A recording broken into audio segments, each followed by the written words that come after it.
Pada video kali ini, kita akan membahas bagaimana perkembangan saham syariah Indonesia sejak awal tahun 2026 hingga saat ini. Kita akan melihat bagaimana kondisi pasar, perkembangan indeks saham syariah, serta berbagai data yang bersumber dari lembaga resmi seperti Bursa Efek Indonesia, OJK, KSI, dan Bank Indonesia. Sebelum masuk ke data performa, penting kita samakan pemahamannya dulu. Ada dua indeks utama yang jadi acuan saham syariah Indonesia. Yang pertama ada ISSI atau Indeks Saham Syariah Indonesia. Ini mencakup seluruh saham syariah yang tercatat di BA dan masuk di daftar efek syariah. Diluncurkan pada sejak 12 Mei 2011. Yang kedua ada JII atau Jakarta Islamic Index, lebih selektif, hanya berisi 30 saham syariah yang paling liquid dan berkapasitas besar. Bahkan diluncurkan lebih dulu per tahun 2000. Per 13 Mei 2026, BA mencatat ada 673 saham syariah, itu sekitar 70% dari total saham yang tercatat di bursa kita, naik menjadi 184% dibanding 237 saham di tahun 2011. Kapitalisasi ISSI ketika itu tembus sekitar 399 miliar dolar Amerika Serikat. Jadi dari sisi jumlah dan skala, ekosistem saham syariah kita itu sebenarnya terus membesar. Ini konteks penting sebelum kita bicara soal koreksi harga. Sepanjang semester pertama 2026, IHSG ini terkoreksi mencapai 34,70% secara years to date. Ditutup di level 5,643 pada akhir Juni. Ini 6 bulan berturut-turut returns bulan negatif yang pertama kalinya dalam 10 tahun terakhir, menurut catatan OJK. Bandingkan dengan tetangga kita di ASEAN, itu seperti Thailand, justru menguat 26,32%. Singapura naik menjadi 11,29%, Vietnam bertambah menjadi 3,95%. Sedangkan Indonesia jadi yang paling merah di kawasan. Investor asing pun mencatat net sell 73,61 triliun rupiah sepanjang semester 1. Padahal di awal tahun, tepatnya 9 Januari 2026, IHSG ini sempat mencatat rekor tertinggi sepanjang masa di atas level 9,100. Jadi, ini perjalanan yang cukup ekstrim hanya dalam 5 bulan. Sekarang kita masuk ke pembahasan utama, yaitu perkembangan ISSI atau Indeks Saham Syariah Indonesia. Kalau kita melihat perjalanannya tahun 2025, ISSI ini sebenarnya menunjukkan kinerja yang cukup baik dengan kenaikan sebesar 43,11%. Namun memasuki tahun 2026, kondisi pasar ini mulai mengalami tekanan. Pada periode Mei hingga Juni 2026, ISSI ini mengalami penurunan dari angka 215,57 menjadi 196,59, yang artinya terjadi koreksi sekitar 8,80% dalam 1 bulan. Selain itu, nilai kapitalisasi pasar juga saham syariah ini juga mengalami penurunan, yaitu dari sekitar 6.135 triliun menjadi 4.922 triliun. Ada hal yang menarik yang perlu kita pahami terkait dari konteks ISSI ini. Beberapa informasi menyebutkan bahwa ISSI ini mengalami penurunan sebesar 36,30%. Namun, angka tersebut bukan merupakan penurunan dalam 1 bulan, melainkan perhitungan secara years to date atau sejak awal tahun. Jadi, jika kita menghitung pergerakan dari Mei ke Juni, penurunan ini tuh berada di angka sekitar 8,80%. Hal ini tuh menunjukkan bahwa dalam membaca data pasar modal, kita harus memahami periode dan metode perhitungannya agar tidak salah dalam mengambil suatu kesimpulan. Kondisi dua indeks saham syariah lainnya yaitu ada JII dan JII70. Pada Mei 2026, khususnya tanggal 18 Mei, JII itu mengalami penurunan sebesar 4,21% dalam 1 hari hingga berada di level 419,47. Penurunan ini dipengaruhi oleh beberapa faktor, salah satunya adalah perubahan komposisi indeks global seperti MSCI serta adanya perhatian dari FTSE Russell yang mengenai kepemilikan saham pada beberapa perusahaan besar. Tidak hanya JII, Indeks JII70 juga mengalami tekanan yang cukup besar dari April hingga Mei 2026.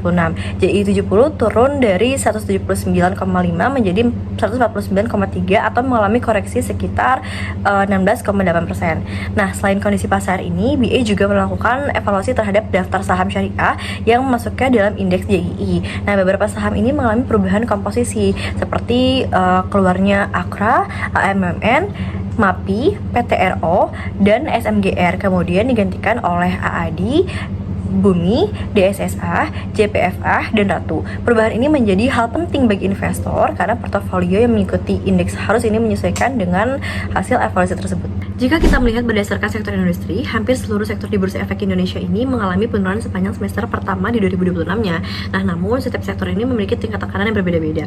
Nah, sektor keuangan ini menjadi salah satu sektor yang relatif lebih kuat karena hanya mengalami penurunan sekitar 17,53%. Kemudian sektor transportasi dan logistik itu turun sekitar 18,69%, serta sektor konsumen primer turun sekitar 19,48%. Nah, sementara itu, sektor yang mengalami tekanan yang paling besar adalah sektor energi dengan penurunan sekitar 42,17%. Setelah itu, ada juga sektor properti dan real estate yang turun sekitar 40,15%. Nah, dari kondisi ini, kita dapat lihat bahwa sektor yang memiliki karakteristik yang lebih defensif itu cenderung mampu bertahan lebih baik dan dibandingkan sektor yang sangat bergantung pada kondisi ekonomi global.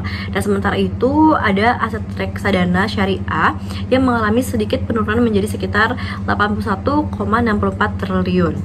Nah, di sisi perbankan syariah, pembiayaan tetap ini mengalami pertumbuhan sebesar 10,32% secara tahunan.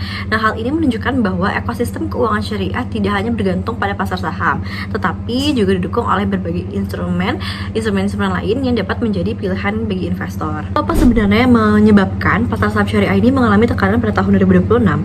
Ada beberapa faktor utama yang mempengaruhi kondisi tersebut. Yang pertama, itu adanya perubahan komposisi indeks MSCI yang menyebabkan beberapa saham Indonesia ini keluar dari daftar indeks global. Lalu yang kedua, ada FTSE Russell yang memberikan perhatian terhadap tingginya konsentrasi kepemilikan saham pada beberapa perusahaan besar di Indonesia. Lalu yang ketiga, terjadinya aksi jual oleh investor asing dengan nilai sekitar 73,61 triliun. Lalu yang keempat, itu nilai tukar rupiah mengalami pelemahan hingga mendekati 18.000 per dolar Amerika Serikatnya. Lalu yang kelima, kondisi geopolitik juga global seperti konflik antar negara juga membuat investor itu lebih berhati-hati dalam menempatkan dananya. Lalu yang keenam, sektor manufaktur Indonesia ini mengalami perlambatan yang terlihat dari penurunan indeks PMI-nya. Nah, gabungan dari beberapa faktor tersebut ini membuat investor itu cenderung mengambil sikap hati-hati sehingga terjadinya tekanan pada pasar saham. Jika kita melihat berdasarkan sektor industri, hampir seluruh sektor di Bursa Efek Indonesia ini mengalami penurunan sepanjang semester pertama di 2026-nya. Nah, namun setiap sektor ini memiliki tingkat tekanan yang berbeda-beda. Nah, sektor keuangan ini menjadi salah satu sektor yang relatif lebih kuat karena hanya mengalami penurunan sekitar 17,53%. Kemudian sektor transportasi dan logistik itu turun sekitar 18,69%, serta sektor konsumen primer turun sekitar 19,48%. Nah, sementara itu, sektor yang mengalami tekanan yang paling besar adalah sektor energi dengan penurunan sekitar 42,17%. Setelah itu, ada juga sektor properti dan real estate yang turun sekitar 40,15%. Nah, dari kondisi ini, kita dapat lihat bahwa sektor yang memiliki karakteristik yang lebih defensif itu cenderung mampu bertahan lebih baik dan dibandingkan sektor yang sangat bergantung pada kondisi ekonomi global. Dan sementara itu, ada aset reksadana syariah yang mengalami sedikit penurunan menjadi sekitar 81,64 triliun. Nah, di sisi perbankan syariah, pembiayaan tetap ini mengalami pertumbuhan sebesar 10,32% secara tahunan. Nah, hal ini menunjukkan bahwa ekosistem keuangan syariah tidak hanya bergantung pada pasar saham, tetapi juga didukung oleh berbagai instrumen lain yang dapat menjadi pilihan bagi investor. Saham, terdapat perbedaan yang cukup besar antara saham yang mampu bertahan dan saham yang mengalami tekanan. Nah, beberapa saham yang menjadi penopang pasar antara lain adanya SMMA, BDMN, BHAT, Boga, MAP, dan Adro yang berhasil mencatatkan pertumbuhan positif. Nah, namun terdapat juga beberapa saham yang mengalami penurunan cukup dalam seperti film, DSSA, TPIA, BRN, BRPT, dan AMMN. Nah, kondisi ini kita dapat memahami bahwa ketika pasar secara umum ini mengalami penurunan, tidak semua saham itu bergerak dengan arah yang sama.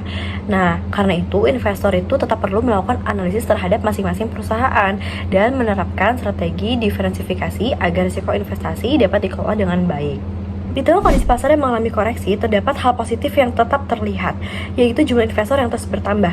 Hingga akhir Juni 2026, jumlah investor pasar modal Indonesia mencapai sekitar 28,96 juta orang.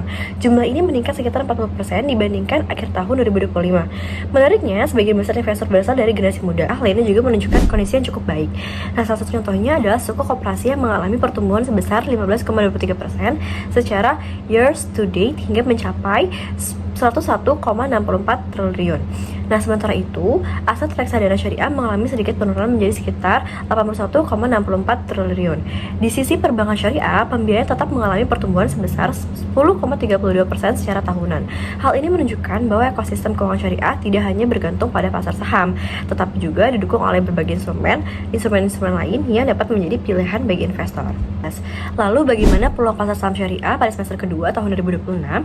Ada beberapa faktor yang memberikan harapan terhadap kemungkinan pemulihan pasar. Secara historis, bulan Juli sering menunjukkan kinerja positif bagi pasar saham Indonesia. Selain itu, beberapa sektor mulai memiliki valuasi yang lebih menarik setelah mengalami penurunan. Nah, namun pemulihan pasar tetap membutuhkan dukungan dari berbagai kondisi, seperti stabilitas situasi global, meningkatkan kinerja perusahaan, kebijakan suku bunga yang mendukung, serta kembali masuknya investor asing.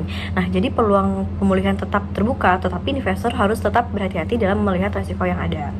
Penutup, dapat kesimpulkan bahwa semester pertama tahun 2026 menjadi periode yang cukup menantang bagi pasar modal syariah di Indonesia. ISSI dan JII mengalami penurunan akibat berbagai faktor, baik dari dalam negeri maupun kondisi global. Namun, di balik tekanan tersebut terdapat perkembangan positif seperti meningkatnya jumlah investor muda, bertumbuhnya instrumen keuangan syariah, serta semakin berkembangnya minat masyarakat terhadap investasi syariah. Nah, artinya, meskipun pasar mengalami tekanan dalam jangka pendek, potensi perkembangan pasar modal syariah di Indonesia dalam jangka panjang masih tetap terbuka.